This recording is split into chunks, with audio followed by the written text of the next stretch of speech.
A warm welcome to our global audience out there. Welcome to another IELTS preparation. We have Sina at the back of the camera. Hello! And I'm always happy to be here to serve you well.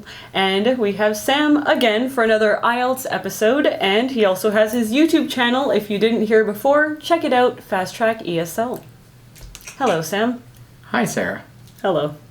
All right, so we're here with another IELTS test. All right, you ready for this? I'm super ready. All right, All right. do this. Action! Yes. Okay, so in this first part, I want to ask you a few questions about yourself. Okay. What kind of jewelry do you usually wear? Oh, great question. First of all, I do like wearing jewelry, but it's never overstated. As you can see today, I'm just wearing a necklace. So I tend to stay towards the more subdued but classy kind of look when it comes to jewelry. So necklaces, rings, earrings sometimes, but nothing too gaudy. Excellent. Now, what kind of jewelry do you like best? Throughout my life, I noticed that I wear a lot of necklaces. Rings, not so much, although they're pretty. Earrings for professional purposes, and when I'm going out, I might wear some earrings, a set of earrings. But mostly I just stick to one or two pieces, and it's usually a necklace and something else. Okay. Now, on what occasions do people usually give jewelry as gifts to each other in your country? Okay, well, a holiday that pops into my head is Valentine's Day, where a loving romantic man will gift his significant other with earrings or a necklace. And also Christmas, again, it's more for romantic relationships, I think, or if someone's getting married, that's an occasion. Family will give jewelry. Okay. Now, have you ever chosen to give someone jewelry as a gift? I don't usually gravitate towards jewelry as a gift idea. It really depends on the person, so always take into account the person you're giving a gift to. But I'd say rarely do I give that as a gift. Okay, perfect. Now, in this next part, I'm going to give you a card. Okay. On this card, there are some questions. I want you to think about these questions for 1 minute, and then I'm going to ask you to talk about it for 2 minutes. Okay. A series about a scientific topic that you have watched. Here's a pad, Okay. and you can take notes. Your All 1 right. minute begins now. Okay, 1 minute. So I'm choosing for a scientific topic a TED Talk that I watched about ocean discovery. What the scientific topic was, I said that when you watched it about a year ago. What you learned from it in terms of science, popularity of subject versus airspace. Outer space. Discovery. Why you found it interesting. Okay. Oceans are mysterious. It's true. It is true. And I'm going to use a nice word that I happen to know, uncharted territory. Okay, and I wish I could have wrote some questions down, but okay. Well, that's Written it. some questions down. Okay. So you have 2 minutes to speak. Please continue speaking until I tell you to stop, and don't worry if I stop you. All right, so today I'm going to talk about an interesting TED Talk series that I was watching about a year ago. And as maybe the world knows, TED Talks are very popular because they discuss all types of topics and the speakers are usually experts in their field. So the scientific topic was about ocean discovery or ocean exploration. And I learned that there are a lot of people trying to explore outer space. You know, their governments are spending a lot of money on, doing research in like outer space, what's in the universe, sending satellites and rockets up there. right? But this speaker in particular, he was talking about how the ocean is actually quite huge. It's much larger than the amount of land that we have on the earth. Yet people are investing a lot of money into outer space research, whereas we have this whole ocean, and actually the equipment and tools it would take, or vehicles it would take, like submarines, to go down and like see how habitable the world is down there. They're not spending enough money on that kind of research. So he was appealing to the audience, us, that we need to let the younger generations know that there's a lot of opportunity for discovery in the ocean, and not really to invest so much in outer space because we already have. And I tend to agree with him, because when we're teaching topics like science in the elementary or kindergarten levels, I think it's a very, it's a very unresearched topic. You might even say uncharted territory. So that's worth exploring, in my opinion. That's 2 minutes. Thank you. Thanks. Now, in this third part, I'd like to ask you a few more general questions. Okay. You talked about a TED Talk, which you enjoyed. Now, what would you say? Would you say that children these days make better scientists than their parents? That is a very interesting question. So let me take a few moments to think about that.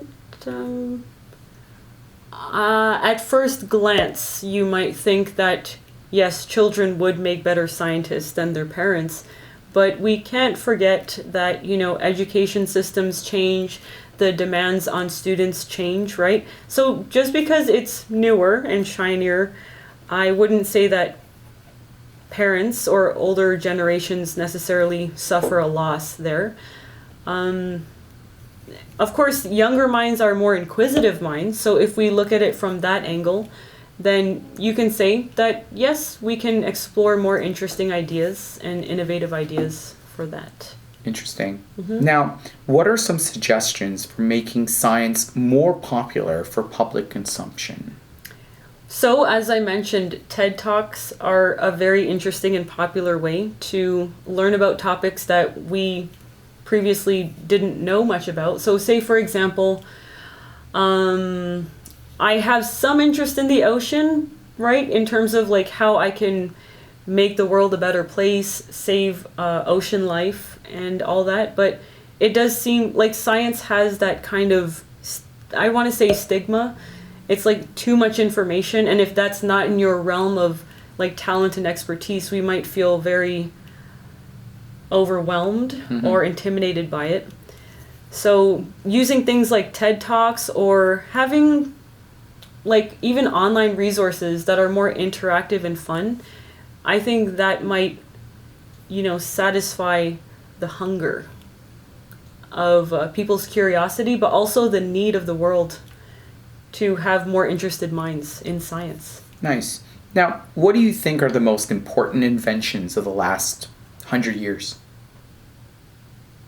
The most important inventions, I'm going to say the wheel. The wheel, I'm actually not pro car. I prefer that people would walk and use their bikes to go to work, find more eco-friendly alternatives. But the wheel led to other inventions like the plane. The Wright brothers were they that discovered the plane. And so I say the plane and not the car because it allowed for us to travel to different countries and get to know different cultures, understand each other's language and culture, traditions, and values a little bit more. So that would be my answer. Now, do you think the government or private companies, who should be responsible for paying for scientific research between the government and private companies? I would say it should be the responsibility of the government as they govern our incomes, like individual incomes, right? So if you leave it up to private companies, I think they might act in their own interest and limit their funds and resources for their own profit and gain. So I'd say the government If you think about like public schools, public education, they do a better job of making sure that everyone gets equal education. So I would hand that responsibility to them and not private companies. Well, perfect. Thank you. This is the end of the IELTS speaking test. Yay! Clap, clap, clap. Well, right. well done. Well done. Thank now, you. once again, I'd like to share a few comments with you. Now, you probably noticed that Sarah was using high-level vocabulary. Words such as gaudy or gravitate towards. These are not the words that you would hear from an average language learner. But what's interesting is that it didn't stand out.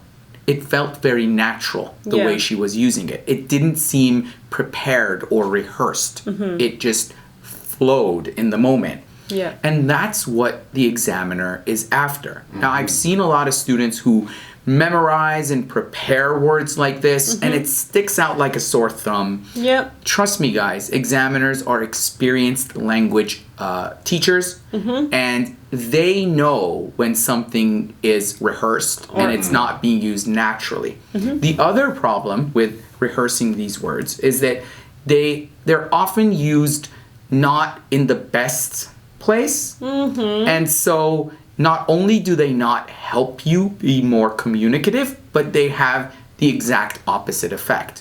So I wouldn't recommend that you use words like this unless you're 100% confident, and you should definitely use it in front of a teacher or the person who's helping you prepare. And if they give you the green light, go ahead and use it on the day of the test. Sorry to interject, but that's all very good advice, of course, and I support it.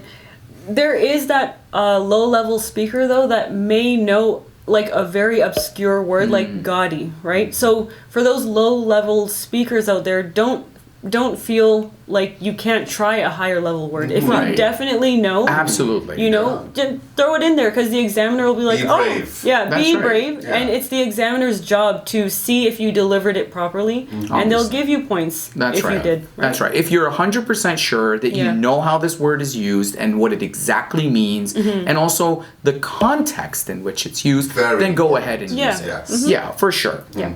Okay. Now, in part 2, I don't know if you noticed, but there was one point in Sarah's monologue where she paused a little too long. Whoopsie. And she was, I think, gathering her thoughts about what to say next. And I just want to say that's totally natural. Yes. You see, if it happens to a native speaker, it can happen to anyone.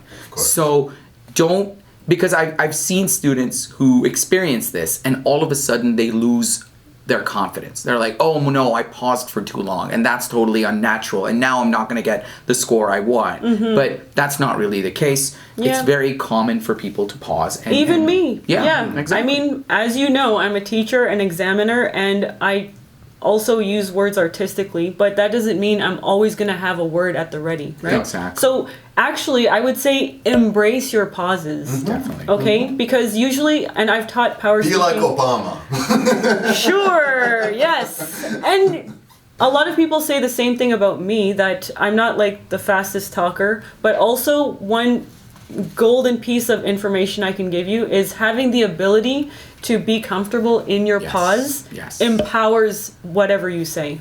And also the pace at which Sarah is speaking. She's not speaking too fast. Because she's very calm and she's speaking at her own comfortable pace, the pauses don't seem out of place. Yes. Right? So don't rush into giving answers. Definitely. Definitely. That's a very important piece of advice. Now, about part 3. Again, there was one question where you had to think.